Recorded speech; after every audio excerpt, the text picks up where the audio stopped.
My name is Chuck. I graduated from the University of California, Berkeley in 2016. My college experience was perfect. I was part of a frat, I managed my studies well, and spent just the right amount of time chasing girls. I'm actually still friends with a lot of my old frat brothers, and I recently got engaged to my fiancée Rosie, whom I also met at Berkeley. If you had asked me my opinion of Berkeley when I was a freshman though, I can assure you that my answer would be very, very different. What I'm about to tell you is one of the main reasons why. I was never overly ambitious in high school. The Berkeley atmosphere was extremely foreign to me, and it was weird being surrounded by so many self-proclaimed high achievers.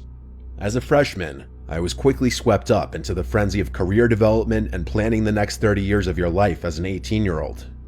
Silly, I know, but that was the nature of my school at the time. If you wanted to get any sort of offer in the business world, having a strong LinkedIn profile was a necessity. I can still remember the stress of cultivating a professional image online, as if my future hinged on which people I connected with and what skills I listed. Regardless, I checked all the boxes and began my search for a summer internship. It wasn't long before my inbox chimed with an actual meaningful message. To my genuine surprise, a prestigious business firm had reached out to me, expressing interest in my profile. It wasn't one of those bot messages either. The substance of the message indicated that this was actually a unique message designed specifically for me. I read it over like 6 times before finally responding, and after about a day and a brief correspondence, I was invited to a first-round interview. I spent hours researching the company so I'd know what to expect come the interview, and I prepped myself with all the sample questions I could find. I soon got a message from a guy named Armand Slowinski. I'll never forget that name for as long as I live. He stated that he was to be my interviewer, and naturally, the first thing I did was do some background research on the guy. However, excitement soon gave way to puzzlement.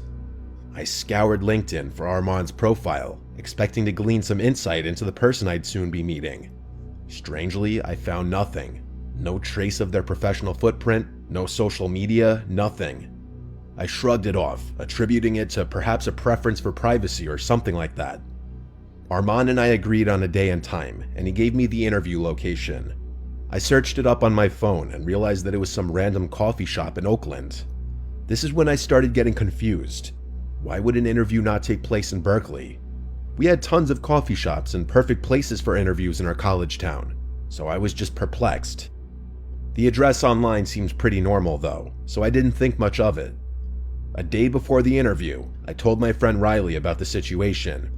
He was even more confused than I was, telling me that the situation seemed fishy. I agreed with him, but I figured it was worth it for the position I might be getting. He asked me how I was getting there, and I told him I was Ubering. He offered to give me a ride, as he wasn't doing anything at the time. I thanked him and took him up on his offer. Little did I know, I might not even be telling this story if he hadn't offered to drive me. It was 4 in the afternoon the next day, and Riley rolled up to my dorm. Admittedly, I was extremely nervous, and this was one of my first interviews. I got in the car and we were off. 20 minutes later, I told Riley to drop me off on the street, as I didn't want to be seen having a friend drop me off for an interview. I thanked him and he offered to wait for me. I asked him if he was sure, and he smirked, pulling out a big bag of weed from inside of his dashboard. I laughed, then shut the door. I walked the couple minutes to the location and froze in my tracks. I looked up at the literal construction site in front of me. There was no coffee shop. Even stranger, this entire area wasn't residential at all. Like, all of the buildings looked closed or private. Confused, I double-checked my phone and confirmed that I was in the right location. This entire block must have been recently demolished, so recently that even Google Maps hadn't updated. I pulled out my phone to call Riley, but before I could, a booming voice rang out behind me. "Chuck!" exclaimed a deep voice. I whipped around and was met with the appearance of an absurdly tall man wearing an expensive-looking black suit. Thank God, I thought, grateful that this whole ordeal hadn't been some kind of setup. His presence was commanding, yet oddly out of place amidst the derelict surroundings. I should also note that the car he was standing next to was a matte black Bentley. He walked toward me with a confused look on his face. We shook hands, and when I asked him about the construction site, he said he was just as surprised as I was. He furrowed his eyebrows and put his hand on his chin. "You know what, why don't we find someplace else? Get in," he said, motioning towards the Bentley.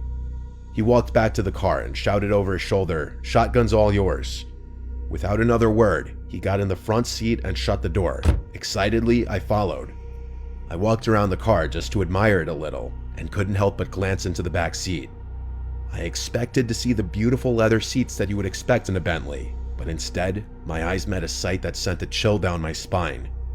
Lying flat on the ground, obscured by the shadows, was a man. In his hand, he held something long and metal. Panic surged within me, my mind racing with the implications of what lay before me. This was a trap. I turned away from the car and ran as fast as I had ever run before. I heard the man yell my name from behind me, but I didn't even turn around to look. As I ran, I heard the one sound I was dreading, screeching tires.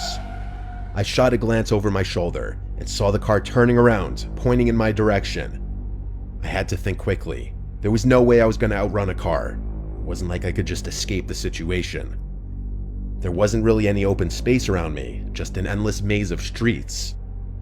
I could feel the terror coursing through my veins. I made it to the next intersection and faced a choice that may have decided my fate, left or right. Logic told me to just turn left as it was closer, but my feet chose for me before my brain could. I sprinted across the street to the right and darted down the road. I knew I didn't have long, 10, maybe 20 seconds at most. As if by some miracle, one of the buildings in front of me had a fire escape that looked just low enough to jump onto. With every ounce of my strength I had, I vaulted myself upwards, grabbing onto the ladder. I had never done a pull-up in my life, but in my mind, this was life or death. I made it up the ladder and kept climbing. The Bentley whipped around the corner and stopped on the street in front of the building. I couldn't see the driver, but I knew he was looking at me. There was nothing else I could do. If they chose to follow me, I'd just have to fight. The next minute felt like an eternity. The car stood there a little while longer and then accelerated down the street, turning left to never be seen again. I couldn't breathe. I pulled out my phone and called Riley, basically screaming into the phone about what happened. I stayed on the fire escape until he found me. I got in the car and we sped off in silence. The aftermath of this whole thing was pretty uneventful. I sort of blocked it out of my brain and refused to talk about it, even with Riley. As far as I was concerned, it never happened. But as much as I tried, there are times, like right now, when I can't help but recall every horrifying detail of what could have been the last day of my life.